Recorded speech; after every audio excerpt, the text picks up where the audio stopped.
Next, explain lost update problem and temporary update problem.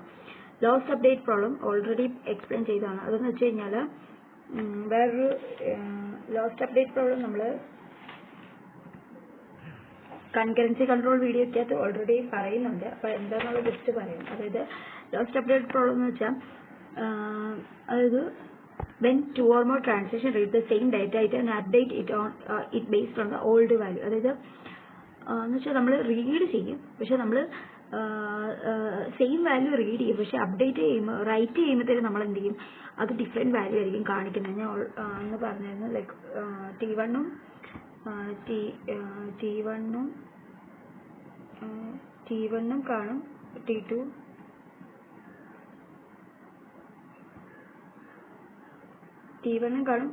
T2 കാണും. അപ്പോൾ നമ്മൾ എന്ത് ചെയ്യുന്നത് വെച്ചാൽ T1 ഒരു റീഡ് ഓപ്പറേഷൻ പെർഫോം ചെയ്യും, എന്നിട്ട് നമ്മൾ T2 ഇവിടെ തന്നെ നമ്മൾ റൈറ്റ് ചെയ്യും. അപ്പം എന്തെങ്കിലും ഒരു ഓപ്പറേഷൻ പെർഫോം ചെയ്യും. ഇപ്പോൾ T1 5 ആണെന്ന് എഴുതിക്കും, 5+5 ചെയ്തു. അപ്പോൾ റൈറ്റ് ചെയ്യുമ്പം 10 വന്നു. നമ്മൾ ഇവിടെ വരുമ്പോഴത്തേനും നമ്മൾ എന്ത് ചെയ്യും, നമ്മൾ ഇവിടെ നമ്മൾ റൈറ്റ് ചെയ്യും, T2 നമ്മൾ റൈറ്റ് ചെയ്യും. പക്ഷേ T2 റൈറ്റ് ചെയ്യുമ്പോഴത്തേനും ഇവിടെ വേറൊരു ഓപ്പറേഷൻ ആയിരിക്കും പെർഫോം ചെയ്യുന്നത്. ഇപ്പോൾ 5+5 കഴിഞ്ഞാൽ 5-5 ആയിരിക്കും, അപ്പോൾ 0 ആയിരിക്കും റൈറ്റ് ചെയ്യുക. അപ്പോൾ T1 T2 രണ്ട് റൈറ്റ് ഓപ്പറേഷൻസ് വരുമ്പോൾ അങ്ങനെ കോൺഫ്ലിക്റ്റ് ഉണ്ടാകും. അതാണ് നമ്മൾ ലോസ് അപ്ഡേറ്റ് എന്ന് പറയുക. ഓക്കെ, ഇവിടെ നമ്മൾ നോക്കിയോ, ഇനീഷ്യൽ വാല്യൂ എക്സിൻ്റെ വാല്യൂ 100 ആയിരിക്കും, അത് ആദ്യം റീഡ് ചെയ്തു. T1 റീഡ് ചെയ്തു, എന്തായിരിക്കും T1 റീഡ് ചെയ്തു, T2 റീഡ് ചെയ്തു, എക്സിൻ്റെ വാല്യൂ റീഡ് ചെയ്തു, രണ്ടിലും സെയിം വാല്യൂ വന്നു. അപ്പം എന്നിട്ട് നമ്മൾ ഓപ്പറേഷൻ പെർഫോം ചെയ്തു. അപ്പോൾ എക്സിൻ്റെ വാല്യൂ T1 നമ്മൾ റൈറ്റ് ചെയ്തു, അപ്പോൾ എക്സിൻ്റെ വാല്യൂ എത്ര വന്നു, 150 വന്നു. പക്ഷേ T2 റൈറ്റ് ചെയ്തപ്പോൾ അത് 70 ആണ് വന്നത്. T2 റൈറ്റ് ചെയ്തപ്പോൾ നമുക്ക് 70 വന്നു, ഇവിടെ 150 വന്നു. അപ്പോൾ എന്തായി, കോൺഫ്ലിക്റ്റ് ഉണ്ടായി. അതാണ് നമ്മൾ ലോസ് അപ്ഡേറ്റ് എന്ന് പറയുക. ഇവിടെ അപ്ഡേറ്റഡ് ആയി, പക്ഷേ T2 അപ്ഡേറ്റഡ് ആയിട്ടില്ല. ഈ ടെമ്പററി അപ്ഡേറ്റ് പ്രോബ്ലം എന്ന് പറഞ്ഞാൽ T2 അപ്ഡേറ്റ് ചെയ്തത് T1 അപ്ഡേറ്റ് ചെയ്ത വാല്യൂ റീഡ് ചെയ്യും, പക്ഷേ T1 കമ്മിറ്റ് ചെയ്യുന്നതിന് മുമ്പ് റീഡ് ചെയ്യും. അപ്പോൾ എന്ത് ചെയ്യും, T1 അബോട്ട് ചെയ്ത് കഴിഞ്ഞാൽ T2 ആ വാല്യൂ റോങ് ആയിട്ട് തന്നെ കാണും. മനസ്സിലായോ?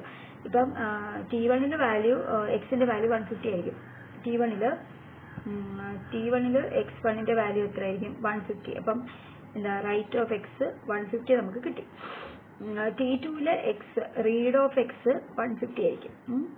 T2 150 റീഡ് ഓഫ് എക്സ് നമുക്ക് കിട്ടി. അപ്പം നമ്മൾ T1 അബോട്ട് ചെയ്തു. അബോട്ട് ചെയ്യുമ്പോൾ എന്താ, ഈ വാല്യൂ പോകും, പക്ഷേ ഇവിടെ വാല്യൂ 150 തന്നെ നമുക്ക് കിടക്കും. T1 എക്സിൻ്റെ വാല്യൂ 100 ആയിരിക്കും. ഈ ഓപ്പറേഷൻസ് ഒന്നും പെർഫോം ചെയ്യത്തില്ലല്ലോ, ഇതെല്ലാം അബോട്ടഡ് ആകും. അബോട്ടഡ് ആകുമ്പോൾ ഇതിന് മുമ്പുള്ള വാല്യൂസിലേക്ക് വരും, 100 വരും. T1 100 ആയിരിക്കും, പക്ഷേ T2 150 ആയിരിക്കും. ഇങ്ങനെ വരുന്നതാണ് നമ്മൾ ടെമ്പററി അപ്ഡേറ്റ് പ്രോബ്ലം എന്ന് പറയുക. ഇത് നമ്മൾ ഓൾറെഡി അവിടെ എക്സ്പ്ലെയിൻ ചെയ്തിട്ടുണ്ട്. ഡേർട്ടി റീഡ് പ്രോബ്ലം എന്ന് പറഞ്ഞിട്ട് നമ്മൾ എക്സ്പ്ലെയിൻ ചെയ്തിട്ടുണ്ട്. അത് തന്നെയാണ് ടെമ്പററി അപ്ഡേറ്റ് പ്രോബ്ലം. ഓക്കെ കേട്ടോ. പിന്നെ ആസിഡ് പ്രോപ്പർട്ടീസ് ഓഫ് ട്രാൻസാക്ഷൻ്റെ acid properties: A for atomicity, C for consistency, I for isolation and D for durability. Atomicity എന്ന് പറഞ്ഞാൽ all or nothing എന്ന് വെച്ചാൽ ഓരോ ട്രാൻസാക്ഷനെ സിംഗിൾ അല്ലെങ്കിൽ ഇൻഡിവിജ്വൽ യൂണിറ്റ് ആയിട്ടായിരിക്കും ട്രീറ്റ് ചെയ്യുക. ഒരു ട്രാൻസാക്ഷൻ നടുക്ക് വെച്ച് ഫെയിൽ ആയി കഴിഞ്ഞാൽ ഫുള്ള് നമ്മൾ ഓപ്പറേഷൻസ് വീണ്ടും ചെയ്യേണ്ടി വരും, റോൾ ബാക്ക് ചെയ്യേണ്ടി വരും. If a failure with transaction is rolled back, full operations roll back ചെയ്യും.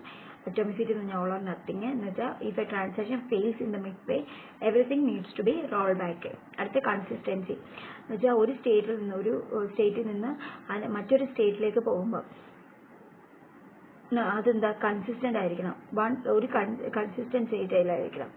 Transaction perform the derivative from one consistent state to another consistent state. Okay. അടുത്ത ഐസൊലേഷൻ എന്ന് പറഞ്ഞാൽ ഓരോ ട്രാൻസാക്ഷനും ഐസൊലേറ്റഡ് ആയിരിക്കും, മറ്റൊരു ട്രാൻസാക്ഷനുമായിട്ട് ഇപ്പോൾ ഒരെണ്ണത്തിൽ എന്തെങ്കിലും ചേഞ്ചസ് വന്നാൽ മറ്റൊന്നിലും ഒന്നും അഫക്റ്റ് ചെയ്യത്തില്ലെന്ന്. പിന്നെ ഡ്യൂറബിലിറ്റി എന്ന് പറഞ്ഞാൽ എന്താ, അതായത് ഒരിക്കലും ഒരു ട്രാൻസാക്ഷൻ കമ്മിറ്റ് ചെയ്യാന്ന് എന്താ, പെർമനന്റ് സേവ് ആണ് ഉദ്ദേശിക്കുന്നത്. കമ്മിറ്റ് ചെയ്താൽ അത് സ്റ്റിക്ക് ഓൺ ചെയ്യും. പിന്നെ ക്രഷ് ആയാലോ പവർ ലോസോ എന്തെങ്കിലും സംഭവിച്ചാൽ പോലും അത് പെർമനന്റ് ആയിട്ട് ഡേറ്റാബേസിൽ അപ്ഡേറ്റഡ് ആവും. ഓക്കെ. ഇനിയും